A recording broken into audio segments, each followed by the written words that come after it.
ብሩኬ አርሰናል ዋንጫ ስለበላ አበደ ጨለለ። ስለት ተስዬ ነበረ። እናቴ ትሙት ስለት ግን አይነገርም። ግን ዋንጫ ስለበላ ደስ ብሎኛል።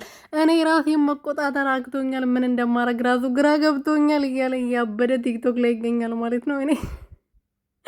ወይኔ ወንድ ልጅ ለኳስ እንደዚህ ያብዳል። አቤት አቤት! ግን ይመቻቦ። እንዴት ነው ደስ የሚሉት ማለት ነው። የሆነ እንትን ነገር አለው ታውቃላችሁ። እና ልጁ ምን እንደሚሆን ልብሱን ያውጣ ምን እንደሚሆን ነው ግራ የተጋባውና ስንት ቪዲዮ ራሱ እንደለቀቀ እንዳትጠይቁኝ። ሰላም ሰላም ቤተሰብ እንዴት ናችሁ? ደህና ናችሁ ወይ? ከመሸ መጥቼላችኋለሁ ውዶችዬ። እንዴት አመሻችሁልኝ? ደህና ናችሁ? እኔ በጣም ደህና ነኝ። እንግዲህ ብሩኬ ዛሬ አብዷል ማለት ነው። አርሰናል ዋንጫ በልቷል። ለስንት ጊዜ ሲጠበቅ የነበረው ዋንጫ ዛሬ ተነስቷል ማለት ነው።